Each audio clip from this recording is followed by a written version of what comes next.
floor to the representative of China. Thank you, Mr. Chair.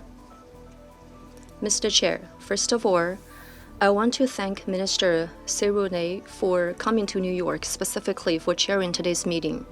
I also want to thank Secretary General Mr. Guterres for his briefing earlier. China welcomes the participation of foreign ministers of Palestine, Arab countries, and other countries. Over 100 days have passed since the outbreak of the new round of the Palestinian-Israeli conflict. The international community has made unremitting efforts on reaching ceasefire, stopping the hostility, protecting the civilians, releasing hostages, and averting the humanitarian disaster, and the Security Council adopted resolutions 2712 and 2720 successively. However, unfortunately, the war in Gaza continues unabated, with the number of civilian casualties rising every day. The suffering of the Palestinian people continuing, and the risk of a further escalation of tension in the region still existing. Undoubtedly, the tragedy in Gaza violates the conscience of humankind and the bottom line of international law. There is no justification for this, and it absolutely should not continue. Today's meeting of the Council should send a message of unity and clarity. As a matter of fact, there has long been overwhelming consensus in the international community on immediate ceasefire. It is regrettable that, because of repeated use of a veto by an individual country, relevant resolutions of the Security Council could not be adopted. The history of Palestinian-Israeli conflict, spanning more than 7 decades, has long indicated the fundamental way out for peace, but what is lacking is political will and determination.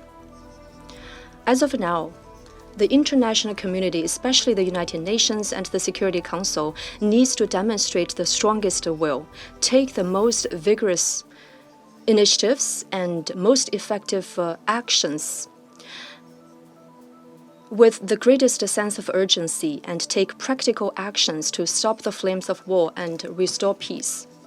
Immediate ceasefire must be considered the highest priority. Protracted war will only cause more deaths and make the prospect of peace even more distant, instead of bringing higher sense of security for any party. Immediate ceasefire, which is not just restrained on one particular party, instead it is a requirement for all parties.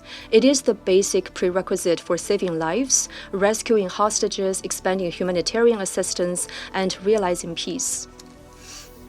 Israel should immediately reverse its course and stop its indiscriminate military attacks on and destruction of Gaza. All parties in the international community should make diplomatic efforts to promote immediate ceasefire. While pushing for ceasefire in Gaza, all effort should be made to prevent the spillover of the situation in Gaza to the Red Sea and the wider region. We call on all parties to exercise restraint and to avoid any actions that will lead to escalation of the tension.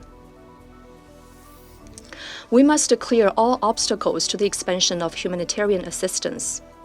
As the Secretary General Guterres has pointed out, people in Gaza are not just dying from bombardment, but also from hunger and accelerated spreading of infectious diseases, which are claiming more lives, especially those of children. Security Council resolutions 2712 and 2720 must be fully implemented, and Israel must cooperate fully to that end. The obstacles to humanitarian assistance through Rafah and Keren Shalom crossings should be removed as soon as possible.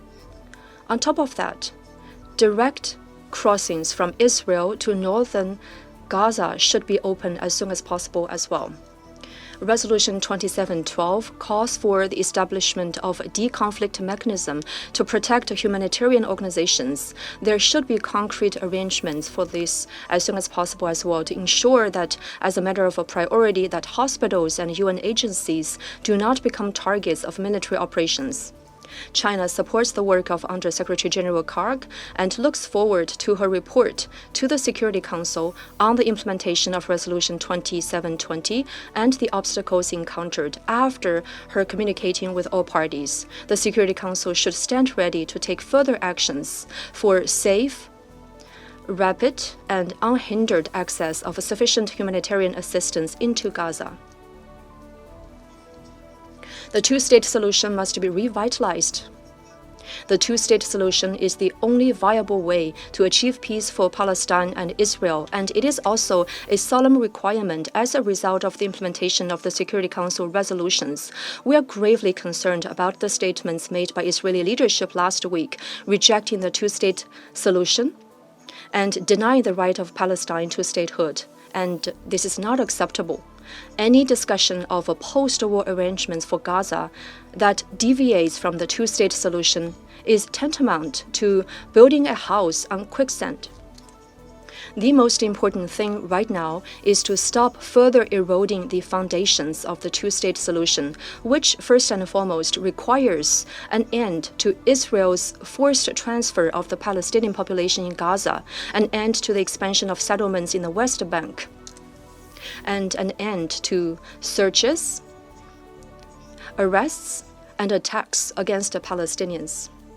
China calls for intensified diplomatic efforts to convene international conference and launch meaningful multilateral processes as soon as possible so as to revitalize the political prospect for the two-state solution.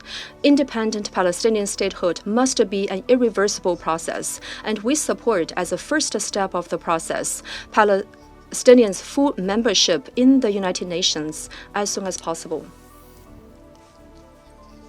Under the current circumstances, the Security Council needs to send clear and unequivocal signal reaffirming the urgency of the two-state solution as the sole feasible way out. In November last year, China submitted a draft presidential statement on the two-state solution to the Security Council. The draft presidential statement proposed by Russia last week also included important elements of following the two-state solution. It is regrettable that the drafts were not adopted. However, this will not stop us from continuing to push the Council to take due actions. We will continuously work tirelessly in this direction. Thank you, Mr. President.